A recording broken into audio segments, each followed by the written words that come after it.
Chapter number 3 start करेंगे, shares and dividend, और ये चैप्टर रिलेटेड है कंपनी से। तो एज्यूम करते हैं कि हमें एक कंपनी खोलनी है। तो कंपनी खोलने के लिए सबसे पहली रिक्वायरमेंट है मनी, और मनी को इस चैप्टर में हम लोग कैपिटल टर्म से डिनोट करेंगे।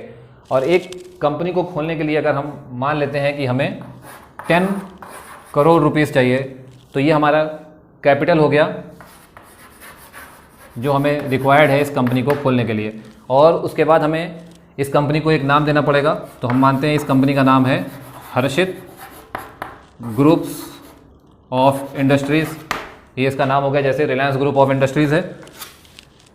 और जो इसके ओनर हैं, अगर इनके पास ये 10 करोड़ रुपीज़ नहीं है जो कि रिक्वायर्ड है इस कंपनी को फंक्शन में लाने के लिए या रनिंग हालत में लाने के लिए, तो वो इस 10 करोड़ रुपीज़ को कलेक्ट करने के लिए कुछ शेयर्स इशू करेंगे इस कंपनी के। जैसे हमने इसको 10 पार्ट में कंपनी को डिवाइड कर दिया है, और इसका एक शेयर 1 करोड़ रुपीज़ का हम मान लेते हैं कि अगर इस कंपनी का एक शेयर 1 करोड़ रुपए का है, तो अगर इनको 10 ऐसे पर्सन्स मिल जाएं जो इनके 10 शेयर को 1 करोड़ रुपीज़ देकर परचेस कर लें, तो इनके पास 10 करोड़ रुपए जो रिक्वायर्ड है इस कंपनी को रन करने के लिए वो कलेक्ट हो जाएगा, और ये आसानी से अपने कंपनी को फंक्शन करा सकते हैं। 1 करोड़ रुपए का एक शेयर इन्होंने मान लीजिए डिसाइड किया, तो ये हो गया शेयर जो कि इनकी कंपनी का, जो हमने अभी केस लिया है, इसमें एक शेयर की वैल्यू 1 करोड़ रुपीज़ है। अब जो आदमी इस एक शेयर को परचेस करेगा 1 करोड़ रुपए के, उसको हम कहेंगे शेयर होल्डर। और कंपनी के मालिक ने जो इस एक शेयर की कीमत को डिसाइड किया है 1 करोड़ रुपीज़, ये वैल्यू जो कंपनी ने डिसाइड करी है शेयर की, इसको हम कहते हैं फेस वैल्यू। इसके 2-3 और भी नाम हैं जो इस चैप्टर में हमें यूज़ होंगे। इसको हम नॉमिनल वैल्यू से भी जानेंगे, या इसको ओरिजिनल वैल्यू भी कहेंगे, या इसको सर्टिफिकेट वैल्यू भी कह सकते हैं। इसके कई नाम हैं, लेकिन ज़्यादा कॉमन नेम फेस वैल्यू और नॉमिनल वैल्यू से ही ये क्वेश्चन में पूछा जाएगा। अब जब ये कंपनी स्टार्ट हो जाएगी तो ये कुछ मार्केट में आने के बाद बिजनेस करेगी। अगर ये बिज़नेस करने के बाद ये कंपनी अच्छा बिजनेस करती है, तो मान लेते हैं कि इसने 1 साल के अंदर अपना एसेट 10 करोड़ से बढ़ाकर 15 करोड़ कर लिया। तो जब ये 15 करोड़ कर लेगा बिजनेस का, इसका एसेट 15 करोड़ का हो जाएगा, तो उस समय अगर कोई आदमी इस कंपनी का एक शेयर खरीदना चाहेगा जो कि स्टार्टिंग में 1 करोड़ रुपए का था, जब ये शेयर 1 करोड़ का था तो कंपनी की पूरी कीमत 10 करोड़ थी। लेकिन 1 साल के बाद, विद इन 1 ईयर टाइम, जब ये 15 करोड़ की हो गई है, तो अब इसके एक शेयर की कीमत भी बढ़ जाएगी। अब इसकी एक शेयर की कीमत 1.5 करोड़ हो जाएगी, क्योंकि कंपनी ने अच्छा बिजनेस किया है। तो कंपनी की ग्रोथ के हिसाब से उसके शेयर की कीमत भी बढ़ती है। तो ये जो मार्केट में उसकी वैल्यू हो गई 1.5 करोड़, ये कंपनी के मालिक ने डिसाइड नहीं किया था, ये कंपनी के बिजनेस पे डिपेंड किया कि ये कितनी कीमत 1.5 करोड़ होगी, या इससे घट भी सकती है या बढ़ भी सकती है। तो जो उसकी वैल्यू मार्केट में आने के बाद, कंपनी को मार्केट में रन करने के बाद उसके शेयर की जो वैल्यू होती है वो इंक्रीज भी कर सकती है, डिक्रीज भी कर सकती है, या उतने पर ही रुकी रह सकती है जितना कंपनी के मालिक ने डिसाइड किया था कंपनी को स्टार्ट करते वक्त। तो ये हमारी जो वैल्यू है ये मार्केट वैल्यू हो जाएगी। मार्केट वैल्यू इंक्रीज डिक्रीज करती है depending upon the business of the company, लेकिन फेस वैल्यू हमेशा कांस्टेंट रहती है, वही रहती है जो कंपनी डिसाइड करती है। चाहे कंपनी अच्छा बिजनेस करे, चाहे लॉस में चले, चाहे वो न्यूट्रल चले, ना प्रॉफिट हो ना लॉस हो, लेकिन उसके फेस वैल्यू में कोई इंक्रीज डिक्रीज नहीं आता। लेकिन मार्केट वैल्यू उसके डे टू डे फंक्शनिंग पर, बिजनेस पर डिपेंड करती है। मार्केट वैल्यू की 3 कंडीशन चैप्टर में हमें पढ़ने को मिलेगी: above par, at par, below par. Above par की कंडीशन तब है जब मार्केट वैल्यू फेस वैल्यू से ज़्यादा होगी, जब कंपनी की शेयर्स की कीमत मार्केट में उसके फेस वैल्यू से ज़्यादा होगी। मतलब कंपनी ने मार्केट में आने के बाद अच्छा बिजनेस किया, ग्रोथ किया, तो उसका मार्केट वैल्यू एक शेयर का बढ़ जाएगा, जैसा कि इस एग्जांपल के केस में हो गया है। 1.5 करोड़ का शेयर हो गया जो इनिशियली 1 करोड़ का था। तो इसको अबव पार कंडीशन कहेंगे, या इसको हम कह सकते हैं प्रीमियम। प्रीमियम का मतलब जब शेयर की कीमत फेस वैल्यू से इंक्रीज कर जाए मार्केट में आने के बाद।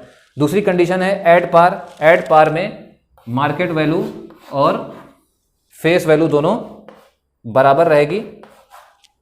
तीसरी कंडीशन है बिलो पार। बिलो पार में मार्केट वैल्यू कम होगी compare to face value. Below par को मतलब दूसरे नाम से भी जान सकते हैं हम लोग डिस्काउंट से, जब कंपनी लॉस में चलेगी। अगर मान लेते हैं ये कंपनी 1 साल के बिजनेस के बाद 10 करोड़ के बजाय अब ये सिर्फ 5 करोड़ का इसका टोटल एसेट रह गया है, तो अब इसके एक शेयर की कीमत जो पहले स्टार्टिंग में 1 करोड़ थी, वो अब मार्केट में इसकी एक शेयर की कीमत सिर्फ 0.5 करोड़ रह जाएगी। तो इस केस में ये कंपनी मार्केट वैल्यू इसका हम कहेंगे कि ये बिलो पार हो गया है या डिस्काउंट में चल रहा है। अब उसके बाद कुछ और टर्म्स आते हैं। इन्वेस्टमेंट, अगर मान लीजिए आपको इस कंपनी के, जिसका हमने एक शेयर 5 करोड़ का डिसाइड किया है, इस कंपनी के आपको 5 शेयर्स खरीदने हैं, तो 5 शेयर खरीदने के लिए कितना पैसा आपको इस कंपनी में इन्वेस्ट करना पड़ेगा, उसी को हम इन्वेस्टमेंट बोलेंगे। तो 5 शेयर को खरीदने के लिए हमें 5 इंटू एक शेयर की कीमत 1 करोड़ से मल्टीप्लाई कर देंगे जिस वक्त कंपनी स्टार्ट हुई थी। अगर मान लें कि जब कंपनी 1 साल के बाद प्रॉफिट करने के बाद 15 करोड़ की हो गई, इस समय आप इन्वेस्टमेंट करने जा रहे हैं, तो आपको 5 शेयर की कीमत 1.5 करोड़ के रेट से देनी पड़ेगी। तो आपका 5 शेयर के लिए इन्वेस्टमेंट लगेगा 7.5 करोड़। अगर कंपनी जिस वक्त ओपन हुई थी उस वक्त आप 5 शेयर खरीदते तो आपको लगता 5 शेयर का इन्वेस्टमेंट 5 करोड़। और अगर तीसरी कंडीशन मान ले, जब कंपनी लॉस में चल रही थी, अगर मान लेते हैं कंपनी लॉस में आ गई और उसके टोटल एसेट 5 करोड़ के रह गए, तो अब आपके 5 शेयर की कीमत 5 इंटू 0.5 करोड़, तो ये हो जाएगा आपका 2.5 करोड़।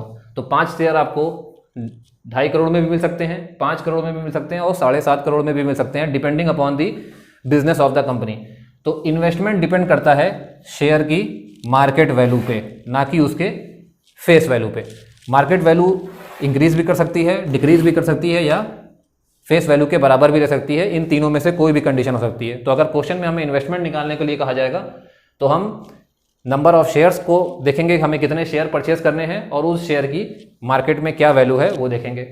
उसके बाद अगला पॉइंट आता है प्रॉफिट या फिर रिटर्न परसेंट और डिविडेंड और इनकम।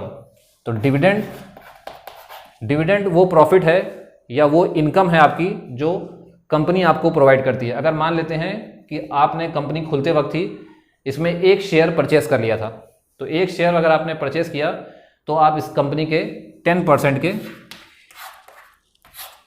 हिस्सेदार हो गए, और 10% के जब हिस्सेदार हो गए तो 1 साल के बाद कंपनी जब 15 करोड़ की हो गई, इसका एसेट 15 करोड़ हो गया, इसकी इनकम बढ़ गई, तो जो इसका प्रॉफिट हुआ है 5 करोड़ का, उसमें से 10% हिस्सा आपका भी होगा। तो ये 10% जो हिस्सा आपको मिलेगा वो आपका इनकम हो सकता है, या इसको आप डिविडेंड भी कह सकते हैं, या तो आपको ये डायरेक्ट मिलेगा टोटल प्रॉफिट में, जितना कंपनी प्रॉफिट करेगी उससे डायरेक्ट ही पूरे प्रॉफिट में आपके शेयर के हिसाब से आपको मिल जाएगा, या कंपनी पहले से ही डिसाइड कर दे कि जितने भी शेयर होल्डर हैं, मान लेते हैं उनको 10% डिविडेंड देंगे, तो 1 साल के बाद कंपनी का जो भी प्रॉफिट होगा उसमें से 10% निकालकर वो आपको दे देगा आपके इन्वेस्टमेंट के हिसाब से।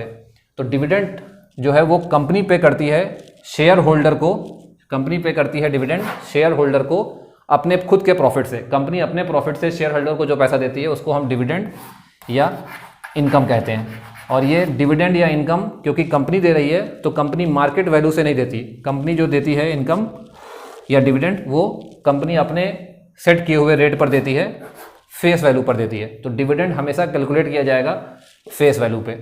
और दूसरा है प्रॉफिट या रिटर्न परसेंट, ये इन्वेस्टर के पॉइंट ऑफ व्यू से है ये वाला पॉइंट, प्रॉफिट और रिटर्न परसेंट। जिस भी आदमी ने इस कंपनी में पैसा इन्वेस्ट किया है उसको इस अपने इन्वेस्टमेंट पे कितना फ़ायदा हुआ, या जो उसको पैसा कंपनी ने इनकम के फॉर्म में दिया है वो उसके इन्वेस्टमेंट का कितना परसेंट है। तो अगर मान लेते हैं कि एक आदमी ने 1 करोड़ रुपए इन्वेस्ट किया और 1 साल के बाद कंपनी ने उसको 10% बढ़ाकर 1 करोड़ का 10% बढ़ाया तो 10 लाख रुपीज़ उसको दिया, तो 10 लाख उसकी इनकम हो गई। तो इनकम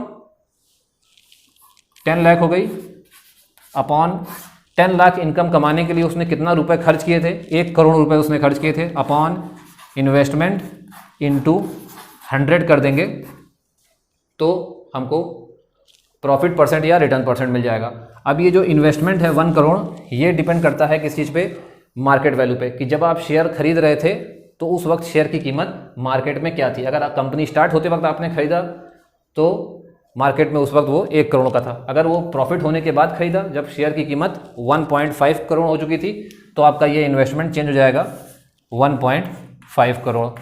तो अगर 1.5 करोड़ पे आप लेंगे तो आपका प्रॉफिट परसेंट डिक्रीज कर जाएगा, क्योंकि आपने 10 लाख रुपए कमाने के लिए 1.5 करोड़ रुपए इन्वेस्ट किए, तो आपका रिटर्न परसेंट पिछले के कंपैरिजन में जब 1 करोड़ में आपने शेयर खरीदा था उस कंपैरिजन में घट जाएगा। तो प्रॉफिट परसेंट या रिटर्न परसेंट आपका इन्वेस्टमेंट पे कितना फ़ायदा मिल रहा है वो है, और डिविडेंड या इनकम ये वो अमाउंट है जो कंपनी आपको पे करती है, और ये अमाउंट कैलकुलेट की जाती है फेस वैल्यू पे, और प्रॉफिट या रिटर्न परसेंट कैलकुलेट किया जाता है